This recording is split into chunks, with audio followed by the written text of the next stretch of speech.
बहुत समय पहले की बात है। सुंदरपुर एक गांव था। उस गांव में एक बहुत ही गरीब धोबी रहता था। उसका नाम मोहन था। वह लोगों के कपड़ा धोने का काम करता था। उसके घर में उसकी पत्नी कौशल्या रहती थी। कौशल्या घर का कामकाज करती थी और मोहन कपड़े धोने का काम करके जो भी कमाई करता था उन पैसों से दोनों का जीवन यापन हो रहा था। दोनों लोग बहुत ही खुशी खुशी एक साथ रह रहे थे। मोहन प्रतिदिन गांव के सभी लोगों के घर जाकर कपड़ा मांगता और उन कपड़ों को नदी जाकर धोया करता। धोबी वाला आया है, किसी को कपड़ा साफ करवाना है, जल्दी से गंदे कपड़े दे दो। अरे हाँ भाई, रुक जाओ, आ रहा हूँ। इतने जल्दी में काहे हो? हाँ हाँ हाँ हाँ हाँ, ये लो कपड़े, पूरे 2 सेट हैं। इसको बढ़िया से साफ कर देना और अच्छे से इस्त्री भी कर देना, क्योंकि परसों मुझे अपने ससुराल जाना है। क्योंकि हमारे साली साहिबा का शादी पड़ा है, तो हमारा कपड़ा कल लाकर मुझे दे देना। हाँ हाँ भाई, ठीक है, कपड़े साफ करके कल आपको लाकर दे दूंगा। इतना कहकर मोहन कपड़े लेकर नदी की ओर जाने लगा।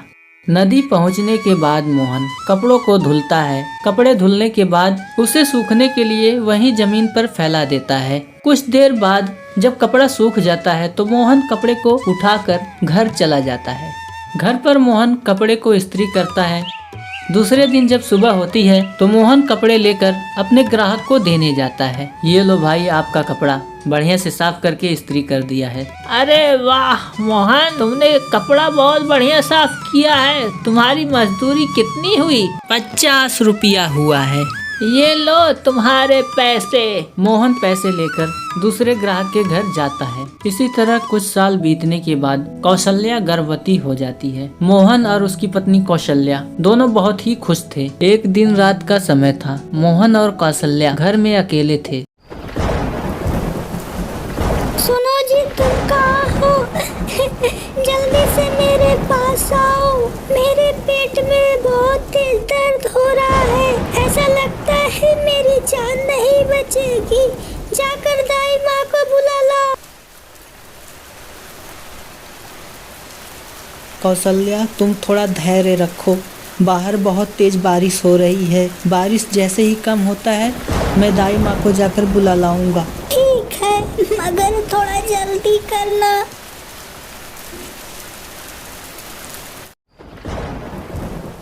हे भगवान, ये बारिश रुकने का तो नाम ही नहीं ले रहा है। लगता है बारिश में भीग कर ही दाई माँ को बुलाना पड़ेगा।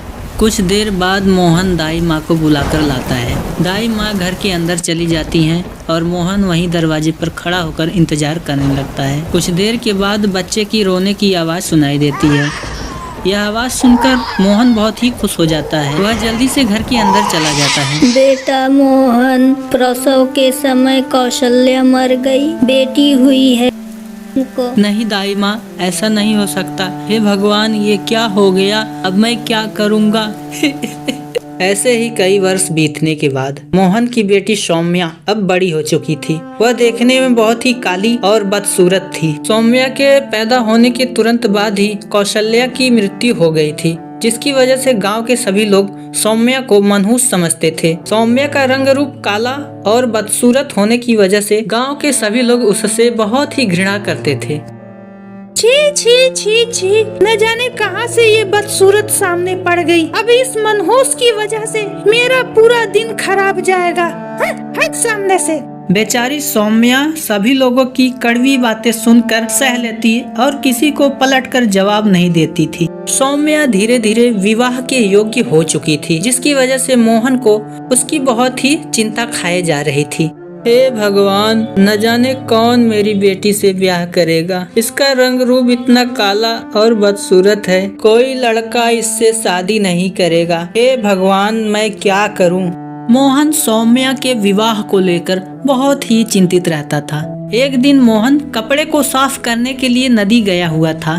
मोहन कपड़े को नदी में साफ कर रहा था। अचानक उसका पैर फिसलता है और नदी में डूबकर उसकी मौत हो जाती है। इस तरह सौम्या के सिर से पिता का भी साया उठ जाता है। मोहन के मरने के बाद गांव के लोग सौम्या को ही भला बुरा कहने लगते हैं। अरे ये तो मनहूस है, मैं तो कहता हूँ इसको गांव से भगा दो। पैदा होते ही अपनी माँ को खा गई और अब अपने बाप को खा गई। हाँ हाँ भैया, आप सही कह रहे हैं, ये बहुत ही मनहूस है। अगर इसको गांव से नहीं भगाया गया तो गांव में अकाल आ जाएगा, इसकी मनहूस साया गांव पर भी पड़ जाएगा। हाँ हाँ सही कह रहे हैं, भगाओ इसको, भगाओ इसको। सभी लोग सौम्या को गांव से भगा देते हैं। सौम्या अपने मामा के घर चली जाती है। सौम्या अपने मामा के घर पहुंचने के बाद सारी बातें अपने मामा से बताती है, लेकिन तभी सौम्या की मामी निर्मला सारी बात सुन लेती है और वह सौम्या को भगाने लगती है। अरे कलमोही, तू यहाँ क्यों आ गई? अपना मनहूस चेहरा लेकर मेरे घर में कलेश लेकर आएगी? भाग जा यहाँ से, नहीं तो मार मार कर भरता बना दूंगी। इतना सब कुछ होने के बाद सौम्या यह सब बातें सह नहीं पाती और वह मायूस होकर जंगल में चली जाती है। सौम्या जंगल के बीचों बीच आ चुकी थी। जंगल में सौम्या को एक तालाब दिखता है। सौम्या अपनी जान देने के लिए उस तालाब में छलांग लगा देती है।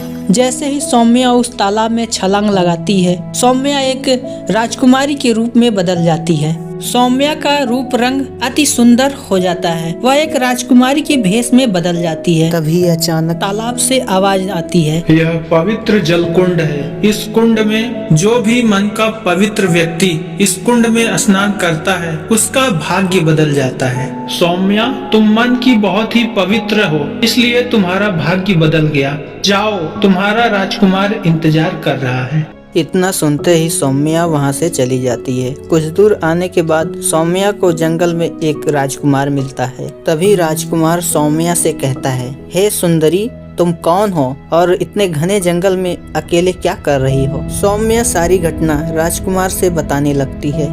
सौम्या की सारी बातें सुनकर राजकुमार सौम्या से कहते हैं, हे सुंदरी, मैं मगध का राजकुमार हूँ। मेरा नाम सूर्यदेव सिंह है। मैं इस जंगल में घूमने आया था और रास्ते में तुम मिल गई। मैं तुम्हें देखकर मोहित हो गया हूँ। मैं तुमसे विवाह करना चाहता हूँ। क्या तुम सुंदरी मुझसे विवाह करना चाहोगी? यह सुनकर सौम्या बहुत ही खुश हो जाती है और विवाह के लिए हाँ कह देती है। हे राजन, आप इतने सुंदर राजकुमार हैं, भला आपसे कौन लड़की विवाह करना नहीं चाहेगी? मैं आपसे विवाह करने के लिए तैयार हूँ। इस तरह सौम्या का भाग्य बदल जाता है। सौम्या मगध की राजकुमारी हो जाती है। राजकुमार सूर्यदेव सिंह और सौम्या दोनों ही बहुत ही खुशी खुशी अपना जीवन व्यतीत करने लगते हैं।